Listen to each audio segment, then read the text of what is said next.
Assalamualaikum warahmatullahi wabarakatuh. Innal hamdalillah nahmaduhu wa nasta'inuhu wa nastaghfiruh wa na'udzu billahi minasy syururi anfusina wa min sayyiati a'malina. May yahdihillahu fala mudilla lahu wa may yudlil fala hadiya lahu. Asyhadu an la ilaha illallah wahdahu la syarika lahu wa asyhadu anna Muhammadan 'abduhu wa rasuluh. Allahumma sholli ala Muhammad wa ala alihi wa ashabihi wa man tabi'ahum bi ihsanin ila yaumil qiyamah. Para ayah, para bunda yang dirahmati Allah Subhanahu wa taala. Setelah kita kemarin membahas tentang bagaimana agar anak-anak kita mencintai Allah Subhanahu wa taala, mencintai Nabi Muhammad sallallahu alaihi wasallam, mencintai Islam. Karena ini, dengan cinta ini akhirnya insya Allah ke depan siap menjadi anak yang baik, solih. Masih di tema yang agak dekat, bagaimana agar menumbuhkan iman, dan kenapa harus iman dulu gitu. Dan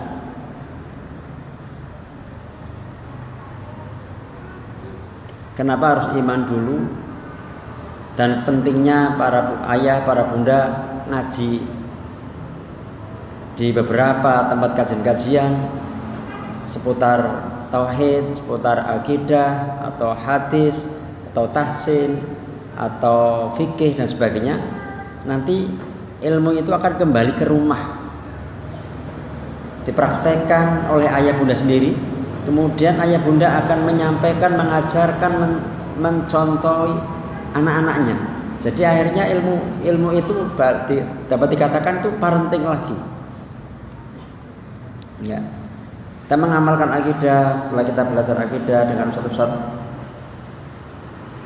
kemudian belajar fikih dan sebagainya, itu nanti diajarkan kepada anak-anak. Karena nanti ini pertanggungjawaban kita sebagai orang tua di hadapan Allah Subhanahu wa taala. Ayah bunda yang dirahmati Allah Subhanahu wa taala, sebagian kita, sebagian besar barangkali sedang berhadapan dengan semangat yang boleh dikatakan tergesa-gesa, ingin menikmati hasilnya dengan cepat. Namun akhirnya hasil itu justru malah hilang, setidaknya berkurang di kemudian hari. Sebagian dunia pendidikan, sebagian orang tua ini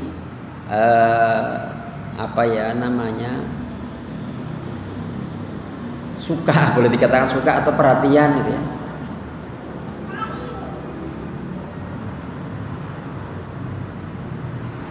dengan program yang langsung tampak hasilnya, seperti tahfidz gitu ya. Kan rame itu nanti pondok tahfidz, rumah tahfidz, itu rame. Pendidikan karakter gitu, itu rame, itu diminta. Dan insya Allah tanggal 11 saya diminta ke Cilacap tumbas pendidikan karakter. Namun akan saya sampaikan sebelum pendidikan karakter, yang pendidikan yang hari ini kita akan bahas dengan para ayah bunda di sini. Ini sekarang itu menjadi anak emas perhatian di sekolah, di lembaga pendidikan ataupun di rumah. Nah, hafalannya berapa gitu kadang-kadang. Yang bisa membuat anak-anak hafalan bagaimana untuk istiqomah, yang punya karakter, punya adab, punya akhlak, semuanya itu apa sih?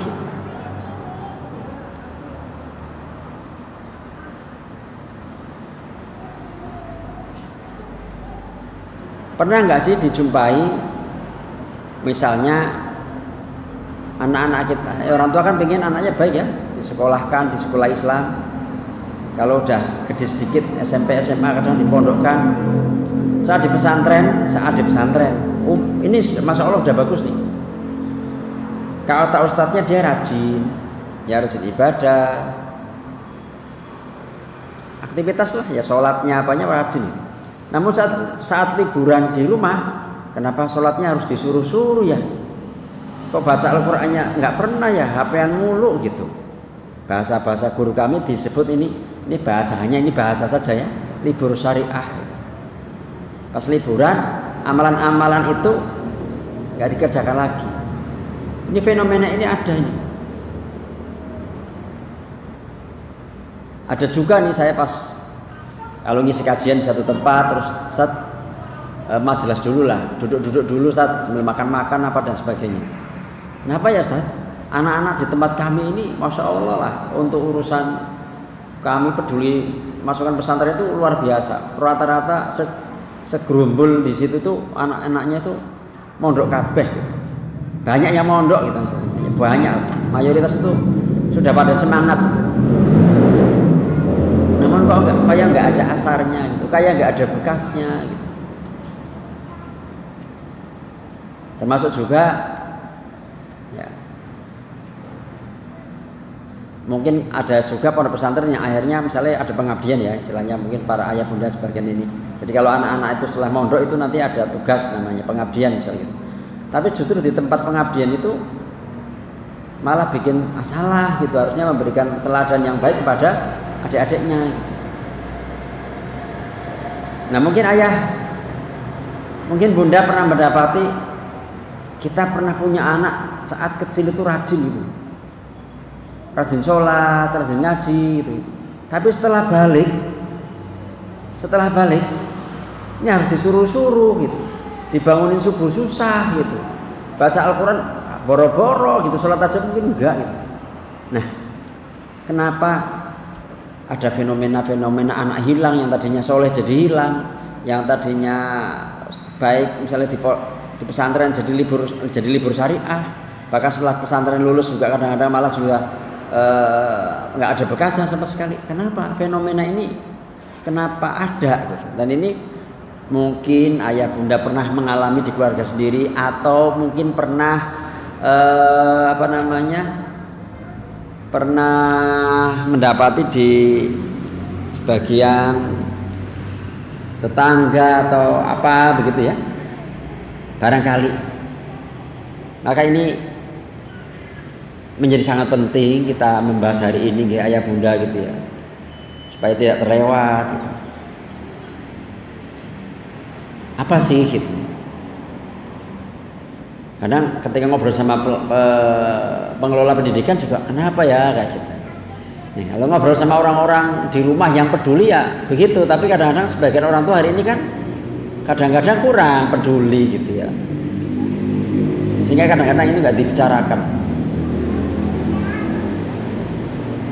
Fenomena ini terjadi merupakan permasalahan keimanan, sehingga tema ini pendidikan iman untuk buah hati itu ya. Karena iman ini para ayah, para bunda, bagai pondasi rumah, bagai pondasi masjid ya, nggak kelihatan ya, nggak kelihatan kan, yang tampak oh bagus ya catnya ya, bagus ya desainnya gitu ya, kelihatannya ya.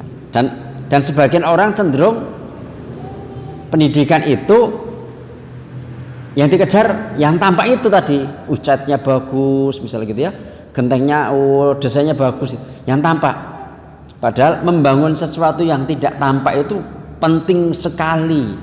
Kalau dalam artian bangun ini, bangun pondasi ini penting sekali. Kalau bangun anak-anak ya, anak-anak supaya punya sesuatu yang hebat itu bangun apanya? Bangun imannya.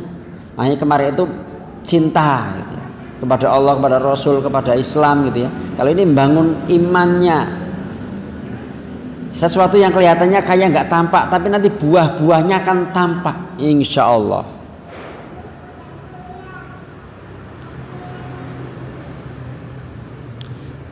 Iman itu bagai akar pohon. Kalau model akarnya yang kokoh kuat, kan, insya Allah nggak mudah roboh. Tapi kalau akarnya nggak kuat ya mudah dicabut. Ya. Jadi hari ini itu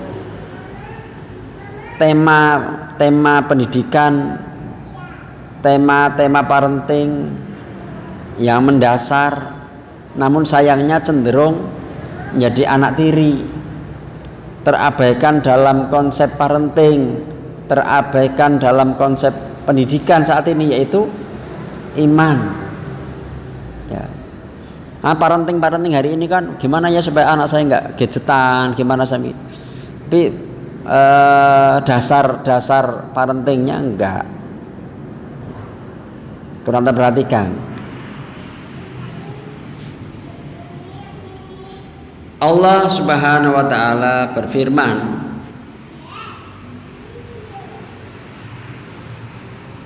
alam taro kaifa daraballahu mathalan kalimatan thayyibatan kasyajaratin thayyibatin asluha tsabitun wa far'uha fis sama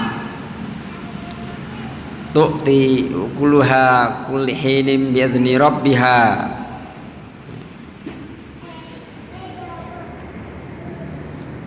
Tidaklah kamu perhatikan bagaimana Allah telah membuat perumpamaan kalimat yang baik seperti pohon yang baik.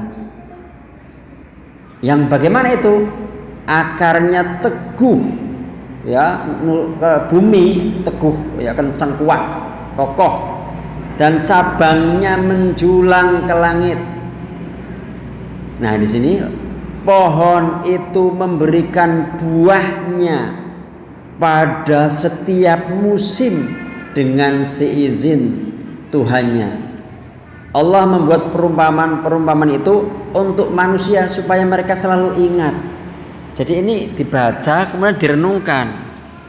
Perenungannya apa ini ayah bunda yang dirahmati Allah Subhanahu wa taala? Ciri-ciri tanaman yang berbuah tiap musim. Ini musim apa? Musim mangga. Ini musim apa? Musim duren. Seringnya pohonnya gede, berbatang kayu. Terus ciri apa lagi? Butuh waktu lama untuk berbuah pertama. Ya, saya juga pernah jadi petani duren. Artinya kalau yang okulasi bukan dari biji, cepat-cepatnya sekitar 3 tahun. Butuh waktu lama. Dan nanti setiap musim, di musim apa itu nanti berbuah lagi. Lama. Punya batang kayu besar. Kalau ciri-ciri tanaman yang cepat berbuah, contohnya apa sih yang cepat berbuah? Ya padi, misalnya gitu ya. Jagung barangkali, apa singkong gitu. Ciri tanamannya apa? Ya, tanaman hortikultural gitu ya. Biasanya waktunya cepat dipanen, tapi umumnya hanya sekali panen, dicabut dengan akarnya. Apa renungannya ini membedakan pohon yang baik dengan yang tidak baik itu? Nah, sebagian orang tua atau mungkin di dunia pendidikan itu ingin tampak cepat hasil anak-anak, kelihatannya oh anak saya langsung karakternya begini, anak saya hafalannya langsung banyak misalnya gitu. Tapi setelah lulus dari situ hilang kabeh misalnya gitu. Nah, mendidik ini ayah bunda ini tidak mendadak langsung jadi hasilnya. Kalau mendidik itu mendadak, yaitu kayak bikin tahu bulat ya. Tahu bulat dadakan, nah, digoreng dadakan. Ini enggak, butuh waktu lama. Nanti setiap musim memberikan buahnya, lama dulu, proses dulu.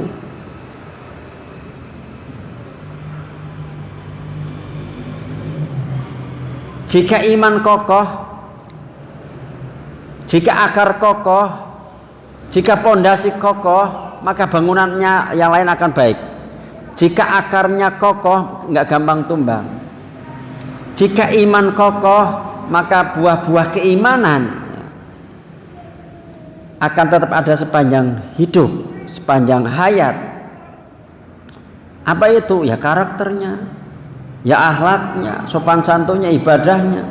Namun jika iman belum kuat, iman belum kokoh, dan kita langsung loncat, tidak memperhatikan bab ini di kita sendiri sebagai orang tua dan untuk anak-anak, yang tampak indah di awal akan segera hilang saat kejenuhan. Ya, kadang-kadang sudah ngaji kok nggak berubah-berubah, atau namanya istilahnya futur gitu ya. Kalau di dunia pendidikan kadang-kadang mungkin tiba-tiba kok nggak melakukan lagi, karena apa? Tadinya ada pembiasaan paginya begini-begini, sekarang nggak ada lagi.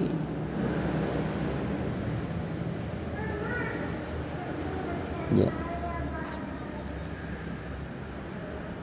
Ya, namun jika iman belum kuat, belum kokoh, yang tampak ini di awal akan segera hilang saat kejenuhan, saat aturan pembiasaan tidak ada. Karena dorongan melakukan itu bukan iman. Pembiasaan di sekolah misalnya, atau malah ancaman.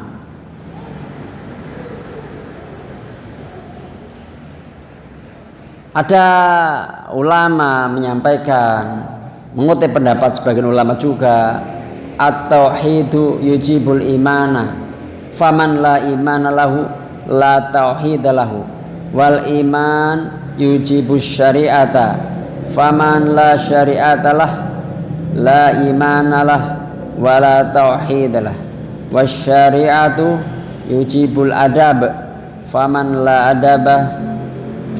adabalah la syari'atalah wala imanalah wala tauhidalah.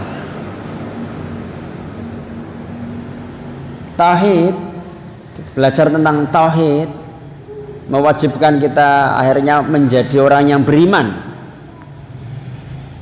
Maka ketika kita tidak beriman, sebenarnya kita berarti tidak bertauhid, tidak mengesahkan Allah. Ya, belajar tauhid itu untuk mendopong keimanan. Karena iman, ketika kita punya iman, ini akan mewajibkan kita untuk mengamalkan syariat-syariat. Pondasi syahadat la ilaha illallah, akhirnya selanjutnya ada syahadat namanya sholat dan seterusnya. Jadi ketika kita mengaku beriman, itu ada satu kewajiban atas konsekuensi dari iman. Kewajiban atas konsekuensi dari mengucapkan 2 kalimat syahadat, yaitu melaksanakan syariat.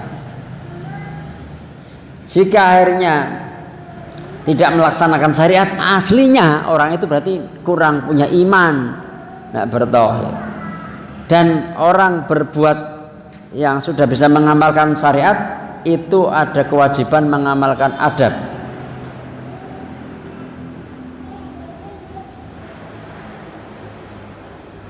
Barang siapa yang tidak beradab,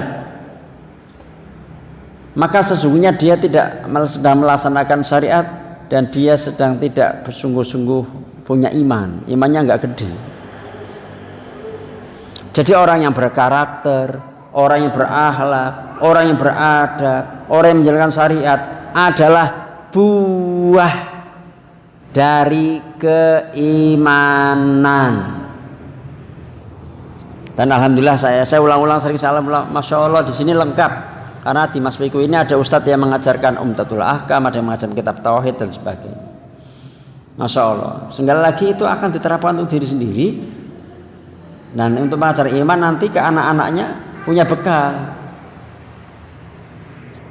Jadi kembali semua yang dipelajari itu akan kembali ke rumah. Artinya sebagai orang tua itu adalah mengajarkan anak-anak itu ilmu parenting.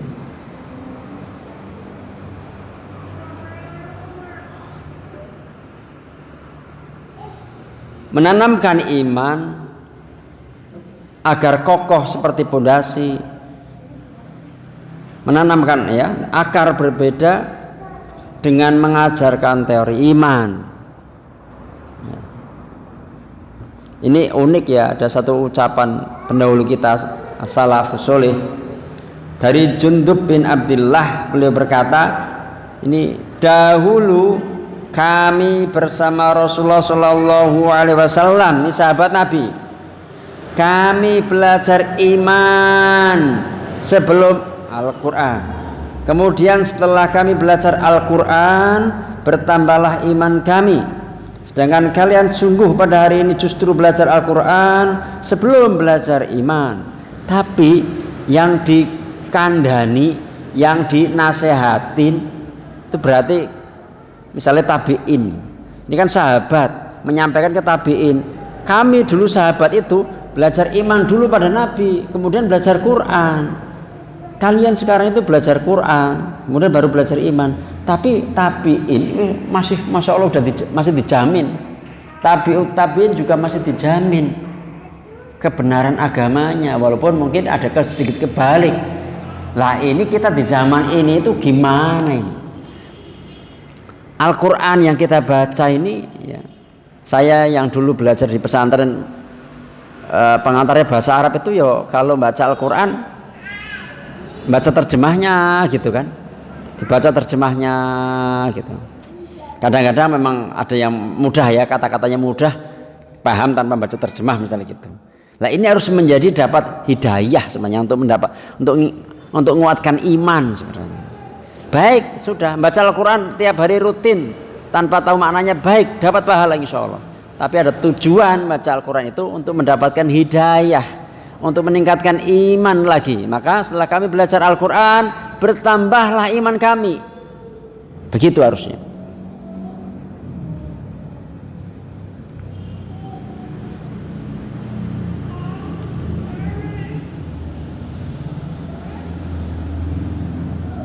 Dulu manhaj para sahabat itu belajar mempelajari iman. Maka alhamdulillah teman-teman tidak terlewat karena ada kajian akidah di sini.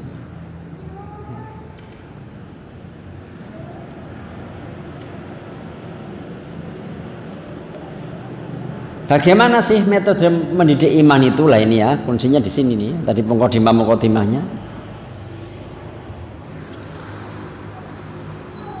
Yang pertama, menyiapkan hati agar siap disemai dengan keimanan. Ini nggih ayah bunda, sebenarnya kapan-kapan ya saya sudah pernah masuk tuh bab syukur, bab sabar ya, kaitannya dengan parenting di apa namanya terhubungkan gitu istilahnya ya.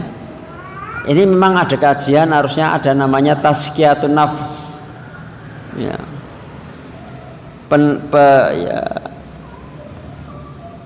Pensucian jiwa, karena ibu-ibu ini lebih mudah untuk memahami ya, semua bapak-bapak juga. Misalnya ada piring kotor, di situ ada bekas siomay barangkali masih ada kotoran apanya gitu ya. Ketika mungkin ada orang bawa oleh-oleh dari luar, mungkin dikasih gulai atau sate, apakah mau ditaruh di piring bekas somi itu ya, atau mungkin di situ piringnya malah ada tanahnya malah ya. Maka tentu tidak akan dituang di situ. Diapain dulu? Piringnya dicuci. Lah ini kalau memang hati ini belum siap menerima ilmu, bolak-balik ngaji kadang-kadang mental gitu istilahnya. Maka salah satu metode manhaj belajar itu adalah juga tentang belajar dulu tazkiyatun nafs.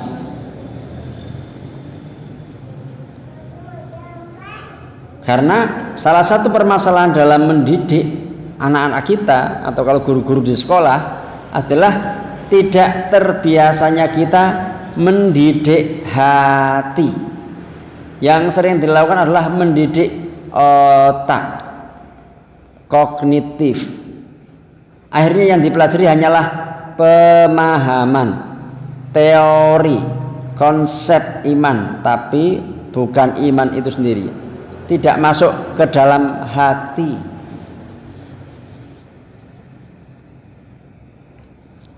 Allah berfirman, kalau tadi surat Ibrahim yang awal-awal saya baca, sekarang surat Al-Hajj saya baca artinya aja. Maka apakah mereka tidak berjalan di muka bumi lalu mereka mempunyai hati yang dengan itu mereka dapat memahami, atau mereka mempunyai telinga yang dengan itu mereka dapat mendengar? Karena sesungguhnya bukanlah mata itu yang buta, tetapi yang buta adalah hati yang di dalam dada. Tempat untuk memahami itu adalah hati, bukan otak. Dan jika hati sudah buta dalam menangkap kebenaran dan mengambil pelajaran, maka inilah kebinasaan. Buta mata insya Allah tidak membinasakan, namun jika buta hati itu membinasakan.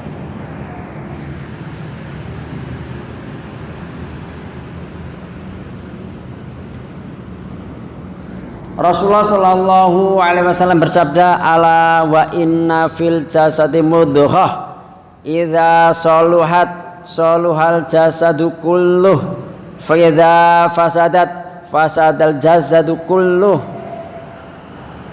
ala wa hiya qalb. Ketahuilah bahwa dalam tubuh itu ada satu organ yang jika dia baik maka baik seluruhnya, jika dia tidak baik maka tidak baik seluruhnya. Apa itu? Hati. Jika hatinya sudah bersih, siap disemai, kemudian dimasukkan ilmu, dimasukkan benih, insya akan tumbuh dengan baik. Tapi jika hatinya belum bersih, dituang-tuang juga agak berat, walaupun mungkin bisa tapi agak berat. Beberapa ayat yang senada ada di Ali Imran, ada di surat Al-Jum'ah dan sebagainya, senada ya. Salah satunya begini, kama arsalna fikum rasulam minkum yatlu alaikum ayatina. Nah, di sini dimulai wa yuzakkikum wa yuallimukumul kitaba wal hikmah. Di situ ya saya potong aja. Wa yuzakkikum, kemudian mensucikanmu, baru wa yuallimukumul kitaba wal hikmah, dan mengajarkan kamu Al-Qur'an dan sunnah dan hikmah. Jadi di sini beberapa ayat didahulukan wa yuzakikum dulu. Ada yang tidak sih, tapi yang saya dapat ada 4, 3 itu mendahulukan wa yuzakikum. Tazkiyatun nafs dulu. Kalau anak-anak sebenarnya hatinya masih bersih tuh, lebih enak. Lah kalau kita ini lebih penting lagi belajar tazkiyatun nafs agar hati ini lapang menghadapi segalanya. Misalnya ada perilaku suami yang kurang baik, perilaku anak yang kurang baik, gitu. Insya Allah ya kita pun tenang dulu, ridho dulu, lego dulu gitu ya, legowo gitu.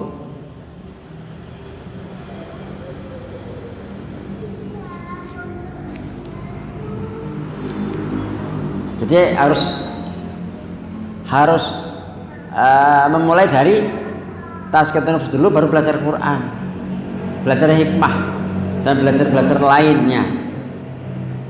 Itu ayatnya. Hadisnya tadi, sesungguhnya ada dalam organ tubuh itu ada satu organ ya, dalam tubuh itu satu organ yang jika baik seluruhnya. Jika hati kita baik, yang insya Allah yang akan kita ucapkan yang baik-baik, yang akan kita lihat yang baik-baik, yang akan kita dengar yang baik-baik. Hati tidak ada rasa untuk ujub, aku sing paling sudah alim di sini, aku sing sering ngaji, aku sing ini, ada bangga diri. Jaga hati supaya tidak demikian, supaya tidak mudah prasangka. Jaga lesan. Lesan ini adalah cerminan hati. Hatinya baik, yang dikeluarkan baik. Tapi kalau hatinya enggak baik, ya sumpah serapah lah apa dan sebagainya, bohong dan sebagainya.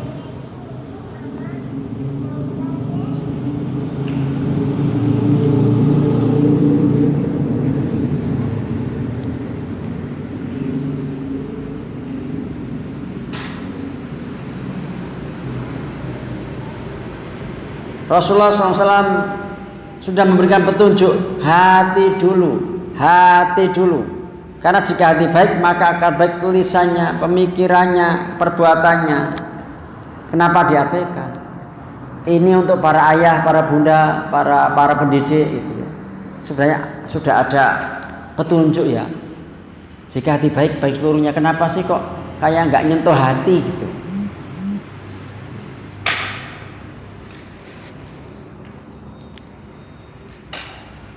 Saya nukil dari bukunya Ustaz Yazid bin Abdul Qadir Jawas. Kebanyakan tolib hari ini, pencari ilmu hari ini, orang yang ikut kajian hari ini, ada sibuk menuntut ilmu, memperhatikan sunnah, memperdalam, bahkan ini kalau apalagi kami di pondok ya, memperdalam usul hadis, usul fikih dan lain-lain. Ya ini bagi kami belajar ya, meskipun itu penting, kata beliau, akan tetapi sebagian penuntut ilmu, bahkan sebagian dai, sebagian penuntut ilmu, terutama penuntut ilmu ya, terutama penuntut ilmu, sebagian kita lupa membahas amalan hati, membahas penyakit hati, obat penyakit hati. Padahal ini jauh lebih penting, lebih bermanfaat dan berpengaruh besar terhadap amal lahir dan batin.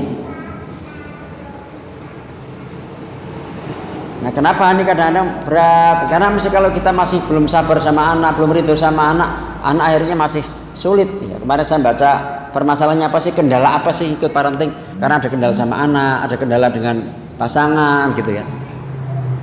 Ini kendala sama anak dan pasangan, insya Allah juga kalau ada tazkiyah nufus, ya agak lebih ikhlas, agak lebih ridho dan sebagainya.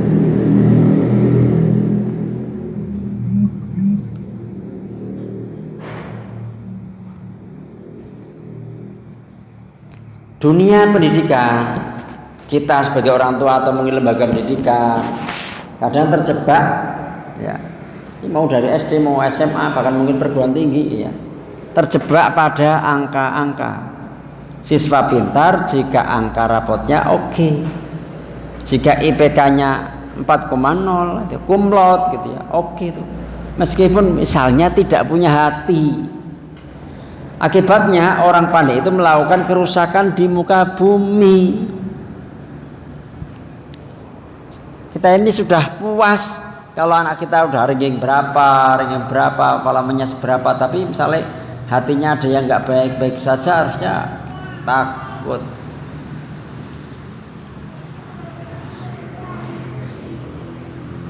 Karena nanti malah menjadi membuat kerusakan di muka bumi.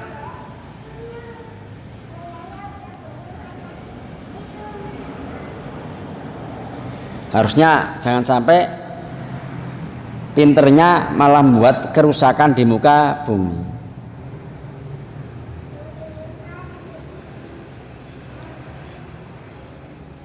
Innama yakhsyallaha min ibadihil ulama.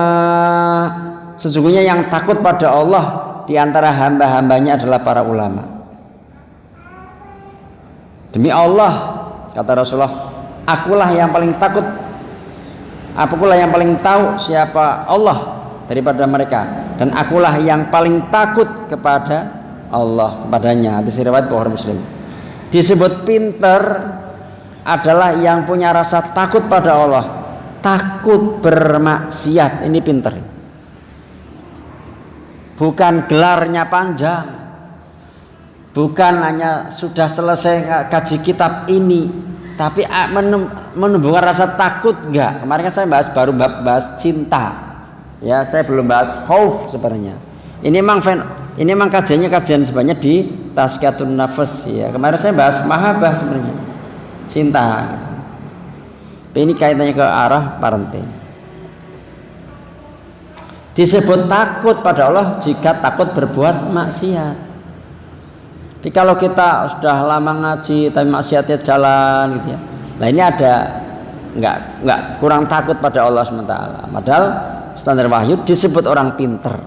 Tapi hari ini kita nggak pakai standar wahyu, disebut pinter jika rapotnya oke, jika IPK-nya oke.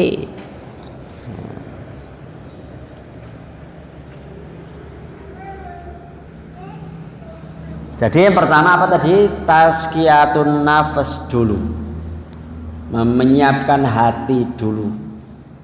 Kalau udah balik ke atas harus diperbanyak istighfar, karena sudah melakukan dosa-dosa di bulan di balik.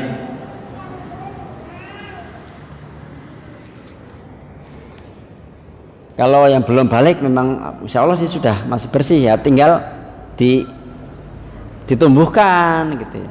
Tapi kadang-kadang karena nggak punya waktu, nggak ngobrol dan sebagainya, akhirnya anak-anak kedidik dengan HP dan sebagainya, melenceng lah. Yang kedua, dari hati ke hati, bukan dari otak ke hati. Apa yang datang dari hati akan sampai ke hati insya Allah. Untuk itu kita harus mendidik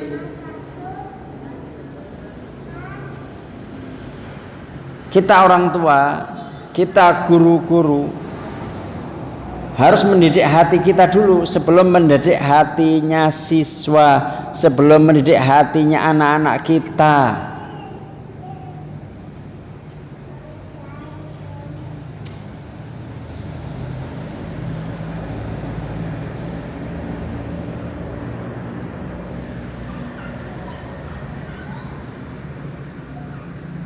Ingat ya, sekali lagi jangan mendidik hati dengan otak nggak nyampe. Harus memang orang yang punya keimanan dulu, punya keyakinan dulu gitu ya. Hatinya itu sudah benar dulu. Nggak bisa mendidik hati dengan otak nggak nyampe. Harusnya hati dengan hati. Berarti kemampuannya ya sudah sabar dulu teruji. Syukur ya. Dan sebagainya.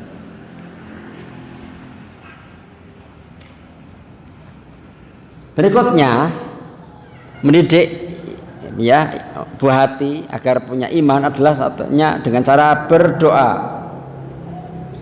Allahumma ati nafsi taqwaha wa zakkiha anta khairu man zakkaha anta waliyuha wa maulaha. Ya Allah, anugerahkanlah ketakwaan kepada jiwaku, sucikanlah jiwaku. Engkaulah sebaik-baik yang mampu mensucikan jiwa. Engkaulah pemilik jiwaku. Ya Allah, anugerahkanlah ketakwaan kepada jiwaku.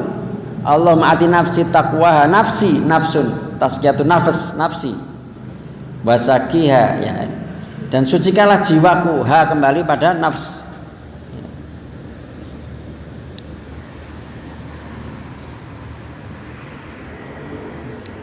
Jadi didoakan anak-anaknya, kita sendiri berdoa. Doa ini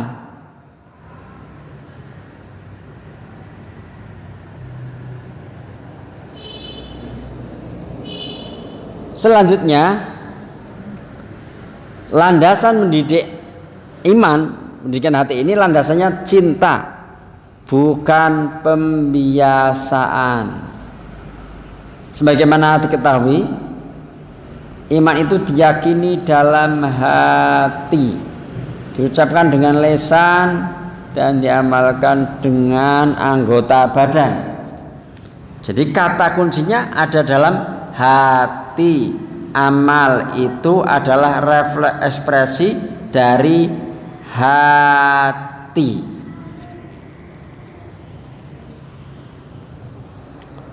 Karena pembiasaan, pengkondisian bukan ungkapan keimanan.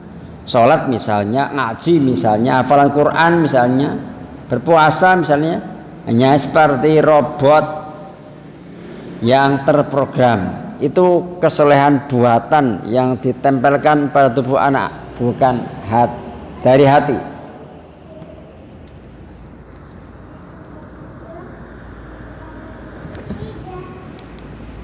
Membiasakan diri dorongannya intern, kesadaran dan cinta. Ya. Ayah bunda yang dirahmati Allah Subhanahu wa taala, iman itu niat sadar untuk beribadah. Jika syariat sudah diajarkan namun iman belum tegak, maka jikapun mengerjakan tanpa dorongan hati yang benar, rutinitas robot, kayak robot ya, kayak robot tok ya.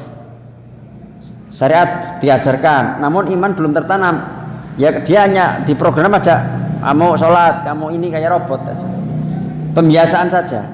Sementara Rasulullah SAW mengingatkan bahwa setiap amalan itu tergantung niatnya.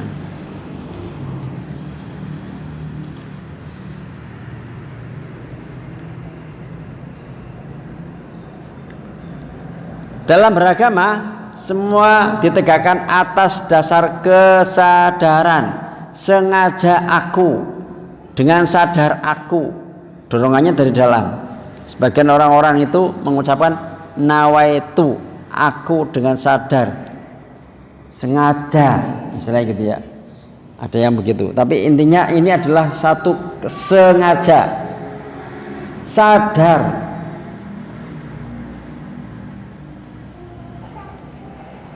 Bukan ikut-ikutan, bukan takut ancaman dan sebagainya.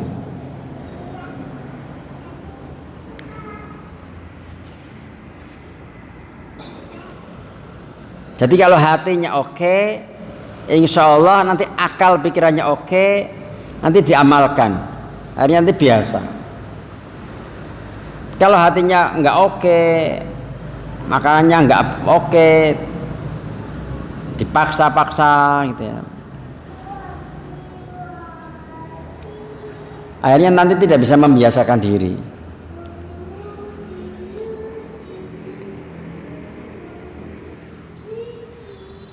Yang kelima, proses mendidik iman itu adalah keteladanan. Mirip dengan ini kemarin yang Senin itu. Mirip yang keteladanan ya, keteladanan yang pernah saya sampaikan di bab sebelumnya yang hari Kamis lalu, apa itu? Cinta itu apa, mendidik cinta, mendidik kepada Allah, kepada Rasul, itu dengan apa? Keteladanan. Ini mendidik iman itu juga keteladanan. Metode pendidikan keimanan adalah dengan keteladanan. Ketika anak memperoleh spontanitas, keteladanan dari orang tua, dari gurunya, ini lebih membekas, seperti perilaku berdoa spontan, membaca Masya Allah. Ketika misalnya ada sesuatu, Allahumma shayyiban nafi'an, ketika hujan, anak spontan mendapatkan itu. Ketika ada realita, ini kan langsung, oh itu baca itu ya gitu. Kenapa baca itu? Karena Rasulullah mengajarkan, karena kita pengen ngikutin dakwah Rasul.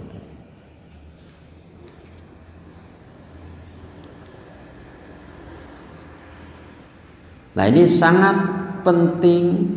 Maka tidak boleh lepas ayah bunda harus ngaji banyak hal, bukan untuk jadi ustadz ngaji seperti itu. Semua dikaji itu karena nanti ujungnya akan diterapkan di rumah. Nah, kalau dia sendiri tidak teladan di sekolah, sudah harus makan tangan kanan, duduk, itulah ini malah mungkin jalan-jalan. Nggak ada keteladanan. Oh, bapak juga pakai tangan kiri, kadang berdiri, kadang itu nggak nyampe itu. Nah, jadi lihat anak orang tua baca Quran, lihat orang tua sholat, lihat orang tua itu dari keteladanan itu. Nanti ada muncul dialog dan sebagainya. Kenapa seperti ini diterangkan? Itu semua ujungnya ini ngikutin perintah Allah dan seterusnya.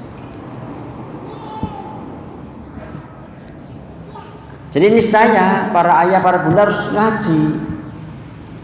Niscaya wajib itu ngaji. Cari ilmu. Diamalkan sendiri kan, ku anfusakum, diamalkan sendiri. Wa ahlikum naro.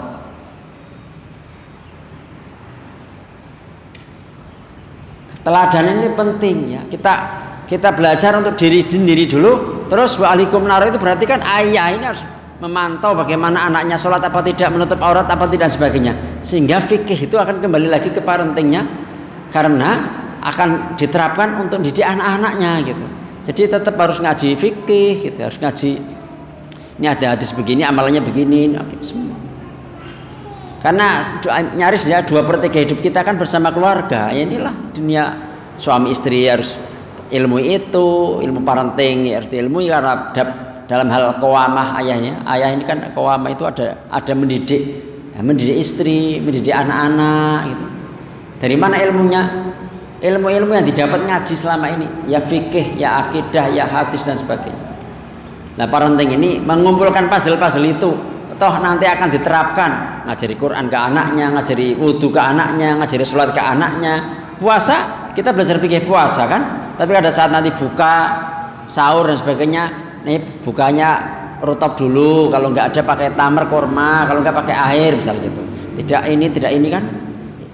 Ya, tentang sunnah-sunnah seperti itu diajarkan kepada anak-anak. Ya, boleh nggak sih kalau dulu masa kecil itu kalau puasa misalnya kalau keluar darah batal mungkin keluar darahnya untuk perempuan misalnya gitu ya, nggak boleh nangis nanti batal misalnya gitu. Ya, itu kan orang tua yang mungkin belum tahu ilmu parenting istilahnya gitu ya. Setidaknya nah kita harus sudah tahu ilmu fikih itu untuk ngajarin kepada anak-anak kembali parenting lagi. Buah-buah keman.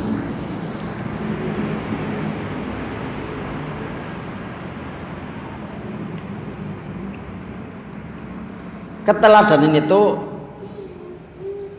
menular, maka perbesarlah daya tularnya lewat ketulusan. Nah ini ketulusan ini la ilaha illallah, ketulusan ini, keikhlasan ini di tauhid, di akidah.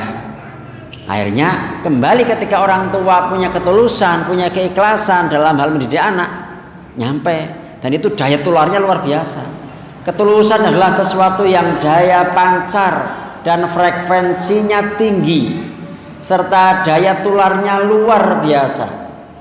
Maka jika ruhiyah orang tua, jika ruhiyah ya guru, jika jiwa orang tua, jiwa guru yang tulus, yang bagus bertemu dengan ruhiyah anak yang sedang bagus, ya apalagi yang belum balik. Kalau sudah balik berarti kita harus tambah memperbaiki niat kita, keikhlasan kita dan sebagainya ya. Kita sama-sama baik ketemu. Maka ruhiyah itu akan bertemu sehingga apa yang tersampaikan lewat lesan atau keteladanan akan membekas.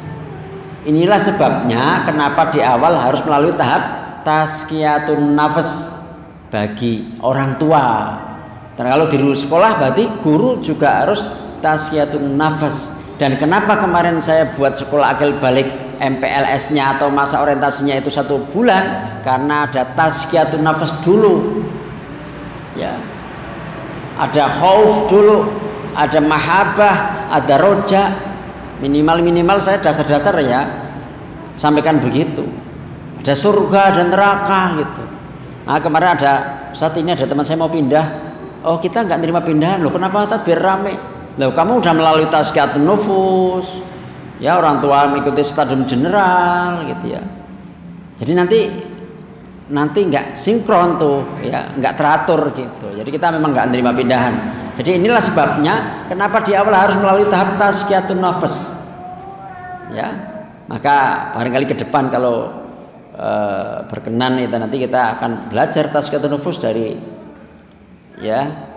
awal gitu ya.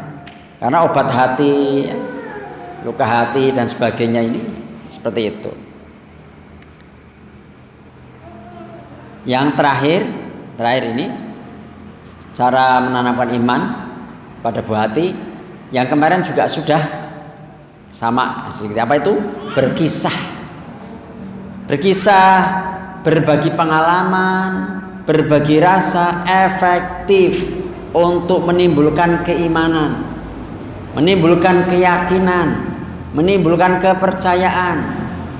Dan luar biasanya itu adalah metode dari Allah Subhanahu wa taala, karena Al-Qur'an sebagiannya adalah berisi kisah. Sehingga kisah-kisah itu direnungkan. Saya cerita tentang kisah Nabi Adam, misalnya kisahnya Maryam, kisahnya Nabi Yunus, tidak hanya sekedar kisah itu, apa sih di dalam ini apa gitu. Kalau saya sedikitnya harus direnungkan, ditadaburi misalnya gitu ya. Sehingga nanti saya cerita tentang kisah tentang bundanya Nabi Ismail itu. Saat saya cerita, "Bi, aku jualan kok nggak laku-laku." "Oh Kak, kamu jualan itu ya ikhtiar aja, sebagaimana bundanya Nabi Ismail sa'i, saat ini namanya sa'i ya, dulu ke Safa Marwa sampai 7 kali nggak nemu, ternyata zam-zamnya tidak di jalan itu, malah di dekat kakinya Nabi Ismail. Ya ini kamu cuman ikhtiar nak. Qadarullah ada kejadian yang sangat mendukung. Apa itu? ada seseorang yang kita kenal lewat, kita panggil Bude gitu, terus ngobrol-ngobrol, udah sarapan belum Bude. Akhirnya Budenya beliin sarapan. Akhirnya saya bilang, ini rezekimu datangnya tidak ketika kamu jualan, bukan hasil jualan, bukan hasil untung, tapi malah diantar. Oh iya, selanjutnya Budenya pulang ngasih buah yang dibawa, itu rezeki yang kedua. Artinya momen-momen begitu, kalau orang tua punya kisah-kisah pengalaman spiritual diobrolin ke anak-anak, nah sekali lagi ini berarti punya waktu. Ayah ini lagi-lagi, terutama bab tentang keimanan ini peran ayah nggih. Tapi kalau ayah nggak mengambil peran, bunda ngambil, daripada anaknya hilang nggak dapat semuanya. Ya, maka harus ada sebenarnya bahasanya, mana sih Luqmanul Hakim ini kok kayaknya hilang ini, bahasanya begitu ya. Ini berkisah. Jadi kisah pengalaman hidup kita, kisah-kisah dalam Al-Quran dan sebagainya itu banyak harus direferensi. Di rumah mungkin punya buku-buku begitu dan sebagainya untuk menceritakan. Ini bangun keyakinan, bangun keimanan, okay? Wallahu a'lam bishawab. Ya, coba saya buka apakah ada pertanyaan.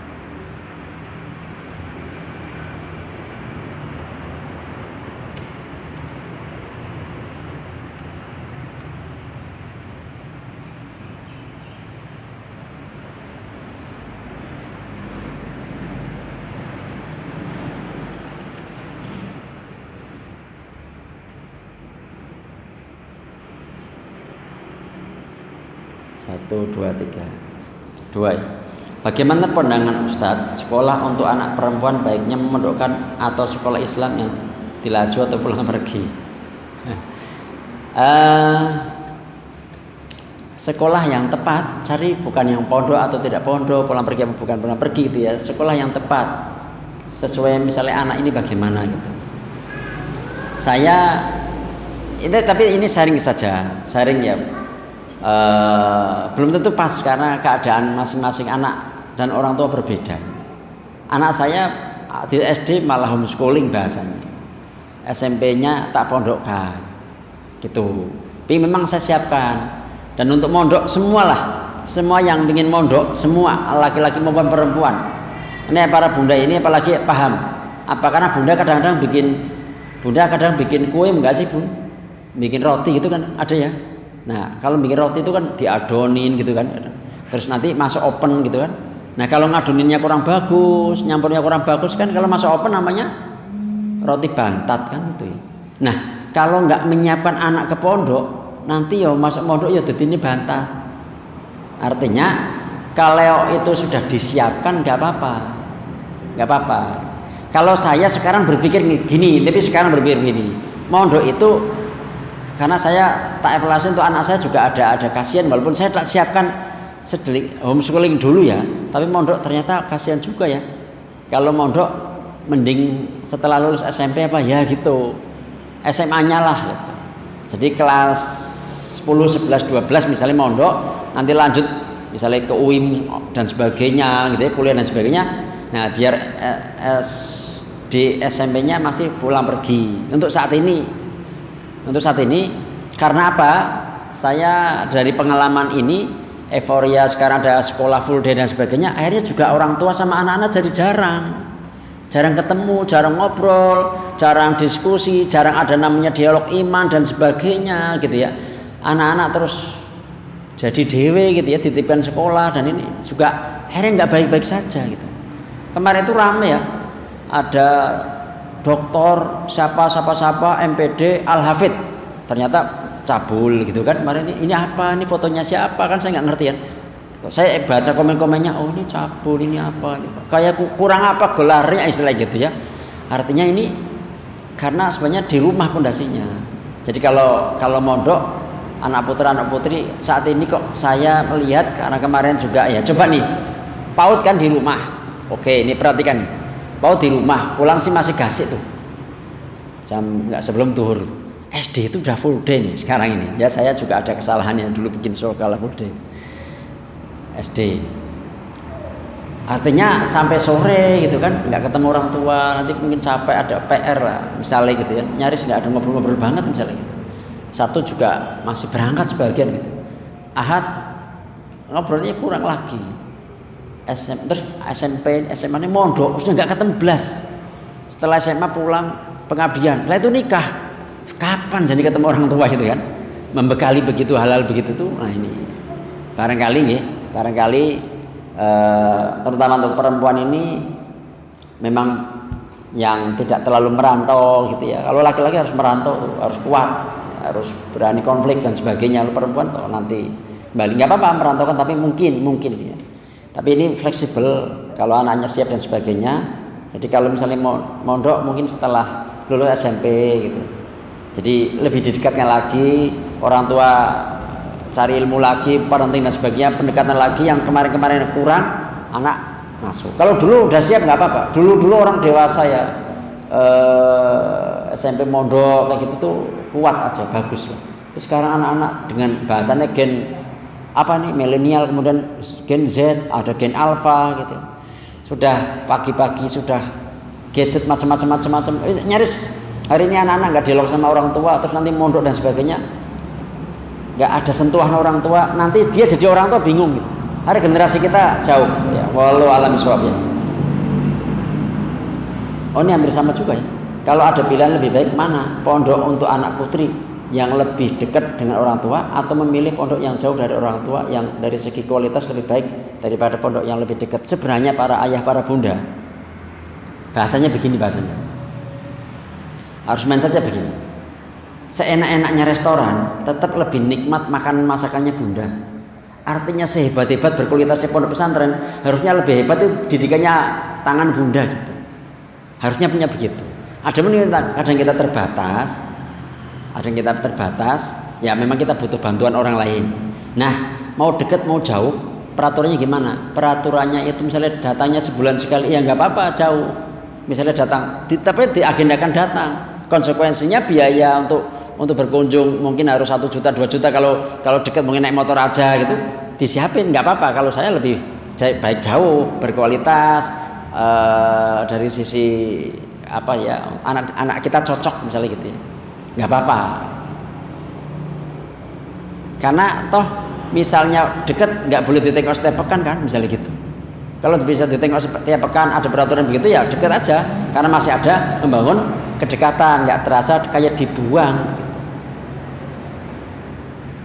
Tapi mindsetnya sekali lagi, pertanyaan jangan mondok-mondok. Artinya ini kan saya lagi bahas parenting di rumah gitu ya, jadi ada bekal orang tua yang bekalin gitu. Karena kan sudah PAUD mungkin sudah full day juga, ada SD-nya sudah full day juga gitu. Nanti anaknya mondok gitu. Ya, jadi setelah anak saya mondok ini pun saya kan mengevaluasi gitu. Walaupun saya udah tadinya di homeschooling, oh iya ya berat juga nih. Terus ini ke depan bagaimana Kamila, bagaimana Fatih gitu. Itu nggak kepikiran mondok anak saya. Artinya berarti nanti kakaknya bikin gitu ya, kakaknya bikin entah di rumah bagaimana udah nggak usah jauh, didesain gitu ya, didesain gitu, harus ada kedekatan sama orang tua. Olah alam ya, kita sebagai orang tua kadang begitu terpukul dengan akhlak anak-anak yang masih jauh dari baik. Betul ya. Semua akan begitu merasakan, betul. Bagaimana agar bisa memperbaiki dan tidak emosi dalam mengarahkan anak-anak. Barusan sebelum kesini juga saya dapat saat saya ini kok sabarannya kok setipis tisu gitu ya. Enggak sih sebenarnya. Ya kadang memang lelah gitu. Kadang lelah sih, karena lelah. Apalagi ini yang tanya ibu kan. Kadang ibu itu lelah gitu. Karena ibu itu kan ngurusinya domestik 24 jam gitu. Nanti pertanyaannya akan saya lanjutkan di pertanyaan keempat, ini bagus nih. Bagaimana jika pendidikan tanpa peran suami, tanpa peran ayah? Wah, jomplang sekali. Apalagi tema bab iman ini malah ditujukannya ayah itu ya, yang paling dominan untuk berperan, balinya begitu. Makanya ini ada YouTube-nya itu biar ayah juga dengar gitu. Karena ayah itu bahasa-bahasa bahasa-bahasa di parenting itu ayah sih raja tega, ibu sang pembasuh luka. Artinya ayah itu punya ketegasan, ndak matiin listrik, matiin TV, ndak. Itu anak sudah istilahnya sudah segan gitu ya. Nah kalau per ayah enggak, akhirnya ibu itu emosi karena ibu yang bikin aturan, ibu yang ngomong semua dan sebagainya. Akhirnya anak itu jadi gini ya, kalau orang tuh ayah itu punya aturan, anak kadang jadinya lah ayah begini nggak boleh ini begini, anak-anak mesti masih bisa lari ke ibu.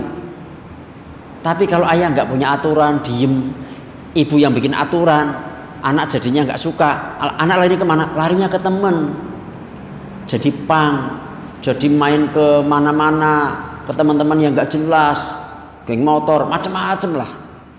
Ya, ini berat memang.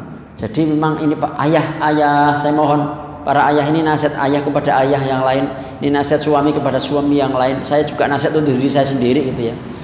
Ya, berperan beneran. Dan nanti akan ditanya itu kita gitu. Karena tadi itu ku anfusakum wa ahlikum naro itu khitobnya yang diajak bicara itu ayah itu sebenarnya. Suami itu kum, bukan kunna sih. Ku anfusakum kan itu untuk laki-laki itu, para ayah. Jagalah dirimu dan keluargamu. Salah satu jaganya harus kamu didik ya. Kita harus didik ya. Ya, alhamdulillah kalau nanti ada ngobrol sama istri, nanti begini ya Bu, begini ya, didelegasikan kayak kepala sekolah itu buat program gitu ya, didelegasikan. Alhamdulillah kalau istri juga kalau enggak kasihan. Dan nanti itu menghadap Allah SWT itu sebelum anak-anak dikatakan durhaka, orang tua dulu yang akan ditanya, udah didik belum? Dan yang didik pertama itu siapa? Ayah. Yang ditanya itu ayah dulu. Berat, bunda berat, nanti malah emosional malah pendekatannya bukan kesabaran dan sebagainya. Akhirnya anak jadi korban juga, ya udah mengalami luka pengasuhan dan jauh lagi dari harapan ya. Bagaimana untuk sementara ini? Pertanyaan yang ketiga tetap tak jawab ya, supaya tidak emosional gitu ya Bunda ya. Bagaimana agar bisa memperbaiki? Jadi memang kita tugasnya bimbing ya, ikhtiar ya.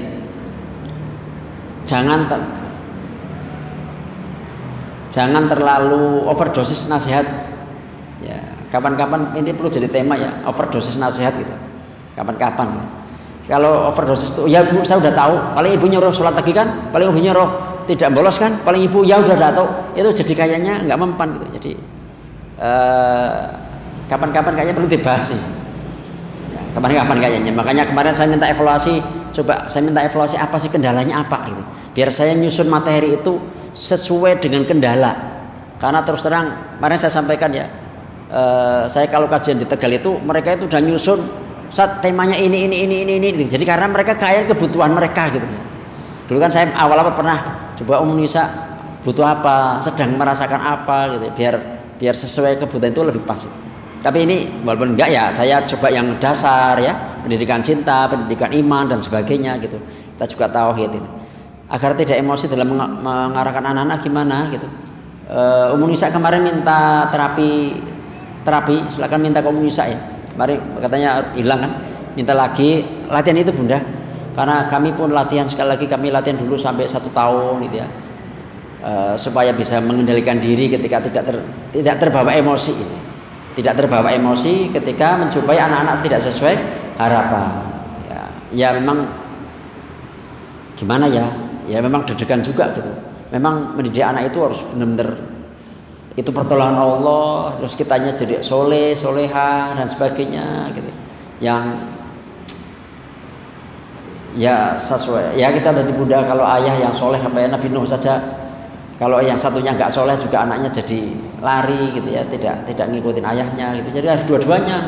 Makanya nih para ayah ya harus ngaji, mau ngaji parenting, mau ngaji fikih, mau ngaji apa, ngajilah ayah gitu, karena untuk didik anak-anaknya. Jadi jangan Bunda semua di Bunda, kasihan udah domestik. Ayah capek ya, ayah juga capek sama. Memang ini tanggung jawab, kalau nggak mau capek ya jomblo aja gitu ya. Capek, nggak hanya senang-senang tok itu. Rumah tangga itu nggak hanya senang-senang gitu ya, artinya karena ada pertanggungjawaban nanti di akhirat gitu. Wallahu a'lam bishawab. Ini 3 ke 4 sudah tak bahas sekalian ya. Yang kelima nih, dalam menyiapkan hati, bagaimana tahapan-tahapan mendidik hati, terutama anak-anak yang sudah balik. Berarti ini bahas tazkiyatun nufus Bunda nih. Ya. Bahas tazkiyatun nufus. Karena mendidik hati itu kan, obat hati dan sebagainya gitu kan. apa-apa saja yang harus, berarti kan harus bahas tentang sabar gitu ya. Harus dengan anak-anak yang berulah bagaimana, tapi tetap harus bersyukur punya anak begitu, berarti tetap bahas bab syukur gitu ya, tetap harus punya rojak, punya harapan, tetap ikhtiar gitu. Tadi itu apa namanya, ada tazkiyatun nufus. Setidaknya kitanya banyak istighfar. Nah, karena mendidik hati itu, hati kita jadi bersih, hati kita jadi putih. Yang kalau mungkin pernah berbuat keliru, dan memang pasti manusia berbuat dosa, itu kita banyak istighfar agar noda hitam di hati kita itu lepas, sehingga kita nanti menghadapi ini menjadi lebih ridho, lebih sabar dan sebagainya. Ke anak-anak itu ketika menasihatin itu nyampe ke hati. Jadi jika hati sehat, kitanya sehat, anak sehat, maka mudah menerima nasihat. Jadi kita sehatkan hati kita. Maka langkah yang saya ketahui, karena hati tidak sehat itu berarti hitam, yang sehat itu putih. Kalau sudah terlanjur hitam bagaimana? Banyak istighfar, banyak bertobat pada Allah SWT, minta ampun, terus ya, minta ampun pada Allah SWT. Jadi tentang tazkiyatun nufus memang harus dikemas, dan itu luar biasa. Tazkiyatun nufus itu materi yang sebenarnya paketan ya. Saya kalau ngajar tentang rumah tangga dan ini ya memang kadang sepakat dengan tazkiyatun nufus. Tapi dulu sudah sebenarnya kadang tak singgung gitu ya, parenting, tapi ya, tak singgung ke sini sebenarnya. Gitu nggih. Jadi anak-anak ketika berbuat keliru kami melakukan begini Bunda. Ketika berbuat keliru jangan minta misalnya sama uminya gitu ya. Minta maaf sama umi. Terus istighfar, saya duduk istighfar terus. Sekarang istighfar, duduk istighfar, minta ampun, disesali. Jadi begitu. Dan itu kalau salah harus tahu salah. Supaya sesal, disuruh duduk ditungguin itu istighfar. Jadi anak dibiasakan untuk minta ampun karena berbuat salah. Wallahu a'lam bishawab. Demikian Bunda, ini kayaknya sudah cukup ya. Kita akhiri dengan doa kafaratul majlis. Subhanakallahumma wa bihamdika asyhadu an la ilaha illa anta astaghfiruka wa atubu ilaik. Assalamualaikum warahmatullahi wabarakatuh.